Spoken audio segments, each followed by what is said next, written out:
13-14 वर्षाचं पोरग आहे, काय जिगर असेल त्यात. सांगितलं होतं महाराजांनी त्याला, शेताची राखण करता करता स्वराज्याची सुद्धा राखण कर. नाही, स्वयंस्फूर्तीनं स्वीकारलेली ही जबाबदारी आहे. हे निर्माण केलंय महाराजांनी. 9 मे 1660 आणि लाल किल्ल्यावर छापा पाडला तो दिवस आहे 5 एप्रिल 1663. 3 वर्ष शाहिस्ता खान होता पुण्यात. 3 वर्ष. किती जिंकला प्रांत त्यांनी 3 वर्षात. सिंहगड, राजगड, तोरणा, पुरंदर, विसापूरचा किल्ला, काही नाही, काही नाही. वर्ष तर असंच गेलं तेच. पुण्यात आल्यावर त्यानं पहिलं घरचं कार्य काढलं. त्याचा सचिव होता जाफर बेग, त्याचा मुलगा कामदार खान. त्याच्याशी आपल्या पोरीचं म्हणजे परी बेगमचं लग्न शाहिस्ता खानानं पुण्यात लावलं. महिनाभर सोहळा चालला होता. मोहिमेवर आलाय.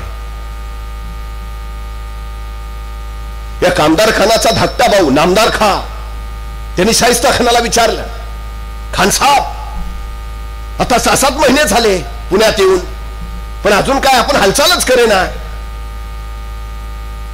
घेऊ ना एक एक किल्ला, हे राज्य शिवाजी महाराजांचं. शाहिस्ता खान म्हणला, वेडा आहे का? निवांत आहे, राहा ना निवांत. उभ्या हिंदुस्थानात औरंगजेबाचा फक्त एकच शत्रू आहे, शिवाजी राजा. आपण जर त्याच शिवाजी राजांचा पराभव केला किंवा ही मोहीम लवकरात लवकर संपवली तर तो औरंगजेब आपल्याला लगेच कंधारला पाठवेल. ते सगळ्यात बेकार आहे रे, त्रासदायक. त्यापेक्षा इथंच राहू, निवांत खाऊ आणि आपल्या बातम्या पाठवत राहू. प्रदेश जिंकत निघालोय, जिंकत निघालोय. तो नामदार खान म्हणाला, हुजूर लिहायला तरी काहीतरी जिंकलं पाहिजे ना. मग बोलावली शाहिस्ता खानानं बैठक. क्या किया जाए? अहो शेतकऱ्यांनी रानातल्या गंजी पेटवल्या, धान्य लपून ठेवलंय. बांधावर 13-14 वर्षाची पोरं त्या 1.25 लाख फौजेशी लढायला तयार आहेत. जणू गावताला सुद्धा भाले फुटले. त्या शाहिस्ता खानाला कळेना कैसे जीता जाए. राजे कुठं, कैदे आहेत. राजांशिवाय हे सगळं करतायत लोक. बसली बैठक, क्या किया जाए. और मग शाहिस्ता खानाचा एक सरदार म्हणाला, हुजूर ऐसा करते हैं, बोलो. हुजूर इन मरहट्टों की जान है उनके गढ़किलों में, पहले गढ़की ले लेते हैं. मराठे खुद ब खुद आएंगे, घुटने टेकते हमारे सामने. आणि शाहिस्ता खानाला पटलं, सही बात. हे मराठे गडकोटाच्या आधारावर लढतात, हे गडकोट पहिले घेऊया. मग मराठे कशाच्या आधारावर लढतील? सीधा घुटने टेकत शरण येतील. आणि मग त्यांनी विचारलं, ऐसा कौन सा किला है जो जल्द से जल्द लिया जा सकता? म्हणजे पहिल्याच घासाला पराभवाचा खडा नको, किल्ला असा काढा की पटकन घेता येईल, फारसा डोक्याला ताप नको. मग एक जण म्हणला, हुजूर एक किल्ला आहे. कौन सा? पुणे नाशिक मार्गावरचा संग्रामदुर्ग. हुजूर चाकणचा किल्ला म्हणतात त्याला. असा किल्ला आहे. मराठे कितने हैं? 300-350 होंगे हुजूर. शिबंदी ना हुजूर, बचनियत ना हुजूर, तोफे बिल्कुल ना हुजूर. तो ठीक है, वही ले लेंगे. ठरलं शाहिस्ता खानाच. अवघे 350 मराठे असलेला, तोफा शिबंदी बजवत अजिबात नसलेला हा चाकणचा किल्ला घ्यायचा. आणि शाहिस्ता खान निघाला. मे महिन्याच्या शेवटच्या आठवड्यात पुण्यावरनं त्यांनी कूच केली. 21,000ची फौज घेऊन शाहिस्ता खान निघाला. आता मराठी किती आहेत चाकणच्या किल्ल्यावर? 350. शाहिस्ता खान किती फौज घेऊन निघालाय? 21,000. बर घेऊन किती आलाय? 1,15,000. मग 21,000च का? सगळेच घ्यायचे ना. चला येऊ फिरून.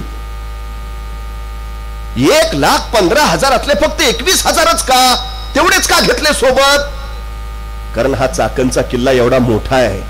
या चाकणच्या किल्ल्यात 21,000 सैन्यानं नीट उभा राहायचं म्हटलं तरी जागा पुरायची नाही. एवढासा छोटासा किल्ला, अवघे 350 मराठे, आणि तो जिंकायला शाहिस्ता खान 21,000ची फौज घेऊन आला. बघता बघता चाकणच्या किल्ल्याला त्या 21,000 फौजेचा वेढा पडला. चाकणचा किल्लेदार आहे फिरंगोजी नरसाळा. त्याने 21,000चा सेना सागर बघितला. दुसरा कुणी असता तर म्हणला असता, चलो भागो, डिपॉझिट पण राहणार नाही.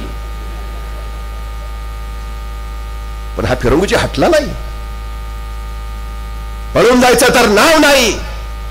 ही उभा राहायची जी जिगर आहे ना, ती जिगर पेरली या मातीनं.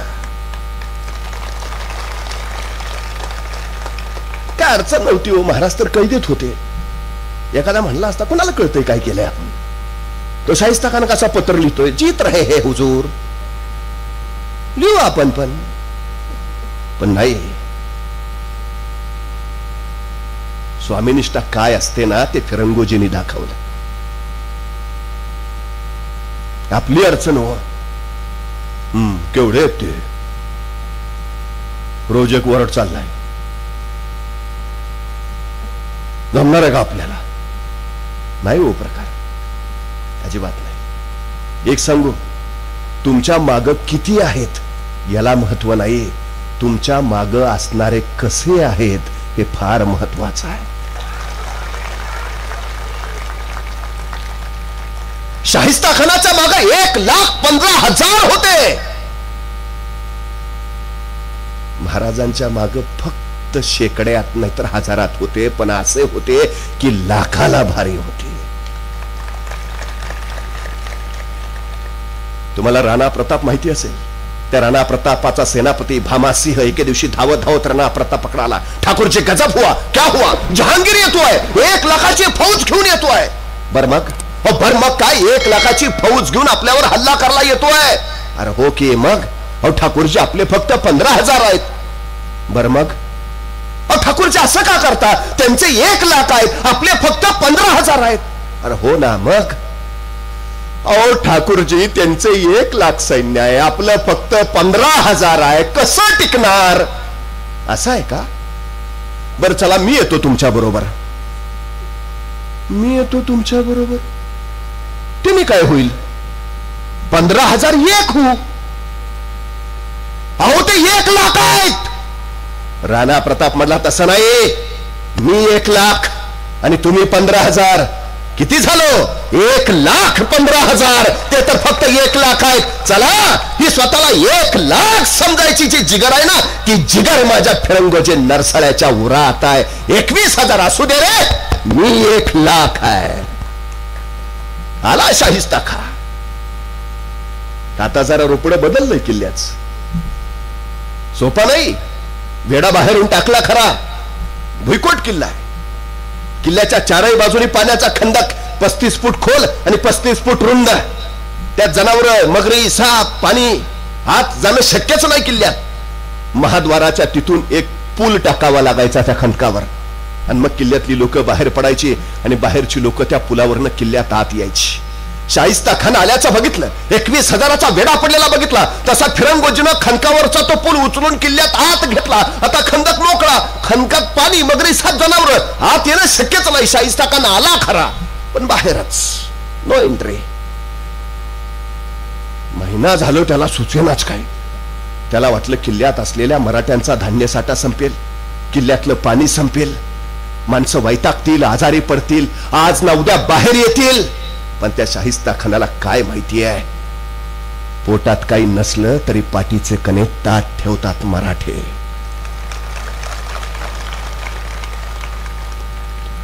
लढतात, झुंजतात, मरतात, पण हू की चू करत नाहीत मराठे. वैतागला शाहिस्ता खान. झटत राहिला, थडपडत राहिला, काही उपयोग नाही. बोलावली बैठक परत. क्या किया जाए? तरबियत खान नावाचा तोफखाना प्रमुख होता शाहिस्ता खानाचा. 21 तोफा बलाढ्य घेऊन आलेला येताना तो शाहिस्ता खानाला म्हणला, हुजूर ये मराठे बाहर नहीं आएंगे, हमें अंदर नहीं आने देंगे. सामने ही नहीं आएंगे तो लड़ेंगे कैसे? लड़ेंगे ही नहीं तो जीतेंगे कैसे? तो क्या किया जाए? हुजूर सीधा तोपमारा शुरू करते हैं, गोलाबारी शुरू करेंगे हुजूर. आधे घंटे में किला कब्जे में आ जाएगा. आणि पटलं शाहिस्ता खानाला, सही बात, तरबियत खा, तयारी करो. आणि तरबियत खान तोपमारीच्या तयारीला लागला. त्या रात्री शाहिस्ता खान निवांत झोपला. आता उद्या सकाळी तोपमारा सुरू. अर्ध्या तासात किल्ला ताब्यात. गाढ झोपलेला शाहिस्ता खान. रात्री 1-1:30चा प्रहर होता. किल्ल्यातल्या मराठ्यांनी खंदकावरचा पूल अलगद खंदकावर टाकला. 100 मराठे 1:30च्या सुमारास त्या पुलावरनं किल्ल्याच्या बाहेर पडले आणि सरळ झोपल्या शाहिस्ता खानाच्या छावणीवर हल्ला केला. सपासप कत्तल चालू झाली. आक्रोश किंकाळ्यावर रक्ताच्या चिळकांड्या, मुर्द्यांच्या निकप्रतांचे खच, यातनांचा हल्ला कल्लोळ उडाला. शाहिस्ता खान खडबडून जागा झाला. क्या हुआ? छापा हुजूर. कौन थे? मरहट्टे हुजूर. कहां गए? निकल गए हुजूर. संतापला शाहिस्ता खान. शाहिस्ता खा के डेरे पर हमला. छापा. तरबेत खा. तोफे लगाओ. अभी क्या अभी? आता रात्रीचे 2 वाजलेत आणि शाहिस्ता खान सांगतोय तोफे लगाओ अभी के अभी. तरबेत खान म्हणला हुजूर अभी अंधेरा है, अभी तोफे लगाएंगे तो गोले सीधे हम पे ही बरसेंगे. सुबह तक राह देखते हैं. चरपडला शाहिस्ता खान. पर्याय नव्हता. दुसऱ्या दिवशी सकाळी 6 वाजता शाही हत्तीच्या अंबारीत शाहिस्ता खान बसला. 21 बलाढ्य तोफा किल्ल्याच्या दिशेने तोंड करून ठेवल्या. दारुडा ठसून भरला. वातान बाहेर काढली. आता शाहिस्ता खानाची इशारा झाली की वातान पेटवायची. तोफ मारा चालू. आणि शाहिस्ता खानाची इशारा झाली. तरबेत खान हातात पेटती मशाल घेऊन पुढे झाला आणि तोफेची वातान पेटवणार. तोच गडावरच आवाज आला. धडम. एक तोफेचा गोळा सू सू करत येतो त्यांच्या दिशेनं. तसा तरबेत खान काढला. तोफे पीछे लो, तोफे पीछे लो. त्या शाहिस्ता खानला सुचायचं बंद झालं. क्या क्या क्या क्या क्या हुआ हुजूर? मरहट्टों ने गोला बारिश कर दी है. आगे रहेंगे तो उनके गोले सीधे हम पे बरसेंगे, पीछे आएंगे हमारे गोले उन तक नहीं पहुंचेंगे. तोप खाना नाकामयाब हुजूर. क्या शाहिस्ता खानाला काही कळेच ना. अरे पण मराठ्यांकडे तोफा नव्हत्या ना. तोफा नव्हत्या मराठ्यांकडे. मग तसा तरबियत खान म्हणाला हुजूर मराठ्यांकडे तोफा नव्हत्या पण डोकं तर होतं. मतलब मराठ्यांनी लाकडाच्या तोफा तयार केल्यात. त्याला आतून जनावराचं कातडं लावलंय. हुजूर त्यांची एक तोफ आपल्या 10 तोफेला भारी आहे. ठीक. तोफा तयार केल्या तोफा तयार. दारुगोळा कुठून आणला? तसा तरबियत खान म्हटला मग रात्री छापा कशाला टाकलेला? हा आपलाच दारुगोळा आहे हुजूर. मराठे परिस्थितीवर रडत नाही बसले, लढत बसले. ते हल्ली बिघडलो आमचं. ते हल्ली कुणीतरी येतो आमची परिस्थिती नव्हती हो. तू गप. मला भयान राग येतो असल्या माणसांचा. आमची परिस्थिती नव्हती हो. परिस्थिती माणसाला घडवती नाही, परिस्थिती माणसाला बिघडवती नाही. माणूसच परिस्थिती घडवतो आणि माणूसच परिस्थिती बिघडवतो. ही सगळ्यात मोठी वस्तुस्थिती आहे.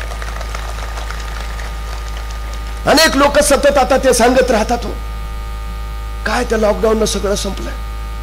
2 वर्ष भयानक. माणसं निराश होत आहेत, हताश होत आहेत, आत्महत्येच्या मार्गापर्यंत जातात. मला कळत नाही मग लढाई कसली? आयुष्य म्हणजे काय फुलांचा फुललेला टाटवाय? काटे टोचणारच आहेत हो. वेदना सहन करायची ताकद ठेवावी लागेल आणि वेदनेच्या ओरावर पाय देऊन पुढे जायची हिंमत बांधावी लागेल. महाराजांनी ते केलंय. मिर्झा राजा जयसिंह आला 3.25 लाखाची फौज घेऊन महाराष्ट्राच्या उरावर. काय केलं त्यांनी? या कोरोनानं जशी माणसं हॉस्पिटलाइज केली तर मिर्झा राजा जयसिंह सुद्धा गावाच्या गाव झाडत गेला. खुल्याम कत्तली आरंभत गेला. राज्य उभा करायचा आहे, स्वराज्य निर्माण करायचा आहे. पण रयतेचे होणारे हाल, रयतेचे होणारे मृत्यू महाराज विवश झाले, व्याकुळले. ते राज्य कुणासाठी? रयतेसाठीच ना. मग रयतच वाचत नसेल तर राज्य वाचून काय उपयोग? महाराज 2 पावलं मागे आले. अनेकांना वाटतं कशाला आता परत हे लॉकडाऊन बिकडाऊन. जान सलामत सगळंच भरपूर मिळतं. शिर तर राहिलं पाहिजे मग पगडी मिळेल. तुमच्या माझ्या आयुष्यापेक्षा या आयुष्यात दुसरं काय मोलाचं आहे, काय महत्वाचं आहे? महाराजांनी तोच तर विचार केलाय. रयत जगली तर राज्य उभा करून उपयोग. राज्य उभा करू पण रयतच नसेल तर उपयोग काय? 2 पावलं मागाले. मिर्झा राजे बरोबर तह करून टाकला. पुरंदरासह 23 किल्ले मिर्झा राजेला दिले. आतापर्यंत कमावलेलं सगळं गेलं. मान्य आहे या 2 वर्षात अनेकांना तोटा झालाय, अनेकांचे व्यवसाय बंद आहेत, अनेकांना अडचणी आल्यात, कमावलेलं सगळं गेलं. मान्य आहे महाराजांचंही गेलं. अनेकांचं रक्त सांडून, अनेकांनी कुर्बानी देऊन जे स्वराज्य उभा केलं होतं त्यातलं सगळं 23 किल्ले मिर्झा राजाला द्यावे लागले. कमावलेलं सगळं गेलं. निराश झाले महाराज. 1665 ची घटना आहे. मिर्झा राजाला सगळं देऊन टाकलंय, काही नाही हातात महाराजांच्या.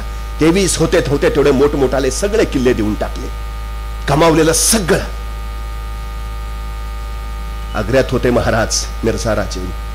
त्या मनसबीनंतर औरंगजेबाच्या कैदेत लॉकडाऊन मध्येच होते वर्ष 1.5 वर्ष. या इथं आपण घरात तरी आहोत, आपल्या शत्रूच्या घरात होते, शत्रूच्या कैदेत होते महाराज. पण या आग्र्याच्या लॉकडाऊन मध्येच त्यांनी उरात मराठी साम्राज्याचा पाया रचला. उद्ध्वस्त झालेल्या स्वराज्यातून पुन्हा गरुड भरारी घेतली आणि या स्वराज्याला 32 मणी सुवर्ण सिंहासनाचा मळवट भरला आणि हर हर महादेव करत मराठी साम्राज्य रायगडाच्या माथ्यावर उभा केलं. 1665 ला सगळे किल्ले दिलेत. 1674 ला महाराजांनी राज्याभिषेक केला. महाराजांकडे किती किल्ले आहेत माहिती आहे? 361. 65 ते 74 अवघ्या 9 वर्षात महाराजांनी 361 किल्ले कमावले. हरायचं काय? निराश व्हायचं कारण काय? माझा फिरंगोजी त्या जिद्दीनं लढतो इथं. चाकणचा किल्ला घ्यायचा आहे. समोरासमोर लढाई होईना, तोफखाना नाकामयाब, करावं काय? शाहिस्ता खान ने बोलावली बैठक, क्या किया जाए.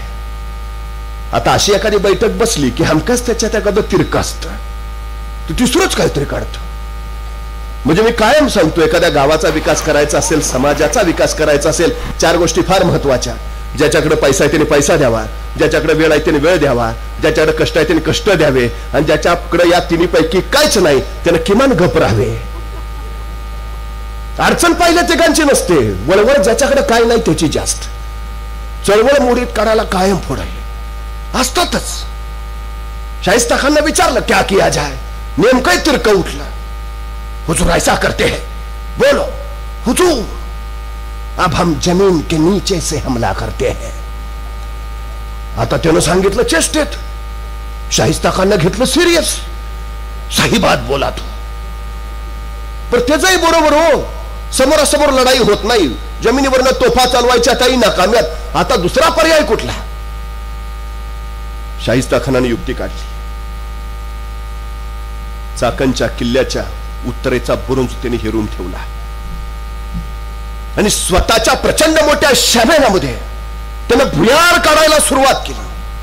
त्याची योजना अशी की भुयार काढत खाली जायचं आणि ते भुयार सरळ उत्तरेच्या बुरुजाखाली न्यायचं. तिथं दारुगोळा ठासून भरायचा, स्फोट घडवायचा. त्या स्फोटानं तो उत्तरेचा बुरुज ढासळेल आणि त्या पाण्याच्या खणकात ती दगडमाती पडतील, बुरुज भरून जाईल आणि बघता बघता तिथं वाट तयार होईल. ती वाट तयार झाली की आपलं सैन्य हात सोडायचं. आत फक्त 300 मराठे अर्ध्या तासात खुर्दा उडवतील आणि किल्ला काब्जात घेतील. कौतुक करावं लागेल. 21 जुलैला भुयाराचं काम चालू केलं. शाहिस्ता खानाच्या प्रचंड मोठ्या शामेनात खुदाई चालू झाली. मराठ्यांना कल्पना नाही, मृत्यू आपल्या पायाखालनं चालत येतो आहे. अजिबात नाही. बर भुयार काढायचं काम साधं नाही. किरणजी जरा शोध घेतला तर असेल ते भुयार आजही काढायला हवं. शोधून ते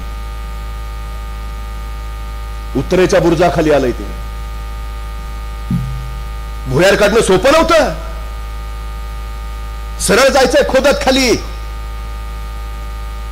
आणि खाली जाऊन परत आडवं ओळायचं आहे. बरं आता सरळ खोदता येईल हो, आडवं खोदायला गेलो वरची माती धपकन खाली पडली म्हणजे वरचं अलवार वर राहिलं पाहिजे. भुयार मधल्यामध्ये कोरत कोरत पुढे गेलं पाहिजे. बरं माती काढता येईल हो बाहेर, मध्येच वाटेत एखादा खडक लागला तर चला डावीकडं. बरं गेलो डावीकडं, परत खडक लागला तर घ्या उजवीकडं. नाही हो, सरळ जायचं आहे. आणि त्याच्यापेक्षा धोका काय माहितीये? किल्ल्याच्या भोवतीनं 35 फूट खोल पाण्याचा खंदक आहे. हे आडवं भुयार काढत जातील आणि सरळ भुयार खंदकात येऊन संपेल आणि ते पाण्यात पडतील. म्हणजे भुयार केवढं काढायचं आहे? 35 फूट खोल. इतका खोल की पाण्याचा खंडक वरच्या वर राहिला पाहिजे, पाणी वरच्या वर राहिलं पाहिजे आणि भुयार त्याच्या खालून अलवार गेलं पाहिजे. आणि गेलं गेलं 14 ऑगस्ट रात्रीच्या 1 वाजता त्या भुयाराचं सारं काम पूर्ण झालं. शाहिस्ता खान आपल्या सैनिकांना सांगितलं, आता सुरुंगाची दारू नेऊन त्या उत्तरेच्या बुर्जाखाली भुयारातनं जाऊन ठसा, सुरुंग पेरून ठेवा.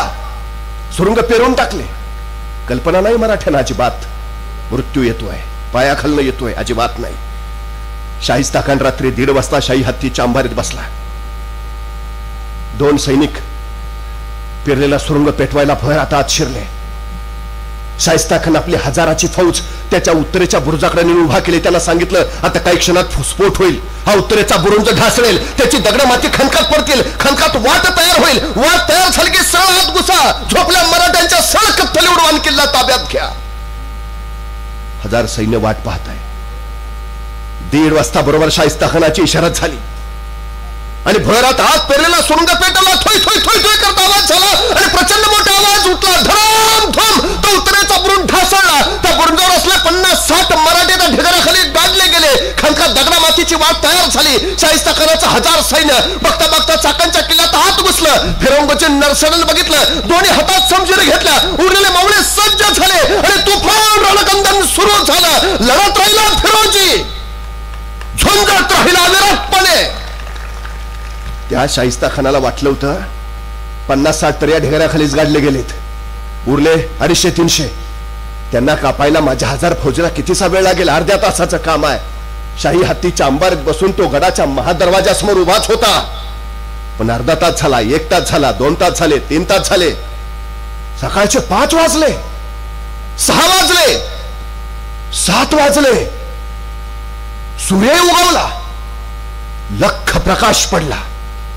महाद्वार उघडायचं नाव नाही. शाहिस्ता खानाला काय कळे ना, 50-60 मराठे त्या ढिगाऱ्याखाली गाडले गेलेत, उरले 250-300. ते कापायला माझ्या 1000 सैन्याला इतका वेळ? माझं सैन्य करतंय का? झोपलं काय जाऊन? त्याने आणखी 1000 ताज्या दमाचं सैन्य पाठवलं. जाऊन बघा बघा काय चाललंय.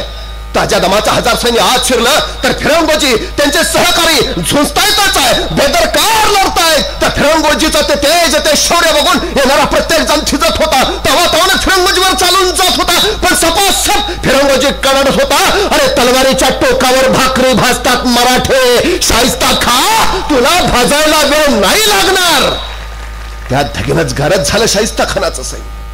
पण रात्रभर लढून बळ तोकडं पडलं आणि कुणीतरी एका मोगल सैनिकांना हळूच वाट बदलून गडाचा महादरवाजा उघडला आणि शाही हत्तीच्या अंबारीत बसलेला शाहिस्ता खा गडाच्या किल्ल्यात आत प्रवेश करता झाला. पाहतोय तो काय, फिरंगोची दोन्ही हातात समशेर घेऊन झुंजतोय, बेफाम लढतोय. त्याचं त्या रसपाणी शौर्य बघितलं आणि चकित झाला शाहिस्ता खा. चित्रसेन नावाचा सरदार होता त्याचा. त्याला जवळ बोलावलं, जाओ रोको रोको रोको से रोको जंग. चित्रसेन धावत धावत गेला. फिरंगोजीला म्हणाला, रोको रोको जंग रोको. हुजूर कह रहे जंग रोको. फिरंगोजीची सरसरती समशेर थांबली आणि तोपर्यंत शाही हत्तीच्या अंबारीत बसलेला शाहिस्ता खा फिरंगोजीच्या पुढ्यात आला. अरे काय लढतोस तू? काय तुझं शौर्य? वाह! अरे पण किल्ला आम्ही घेतलाच आहे, आता उगा जान कशाला घालवतोस? त्यापेक्षा आमच्याकडे ये, बादशाह जागीर देतील तसा उसळला फिरंगोजी. माझ्या राजानी मला काय कमी केलंय म्हणून येऊ तुझ्याकडे?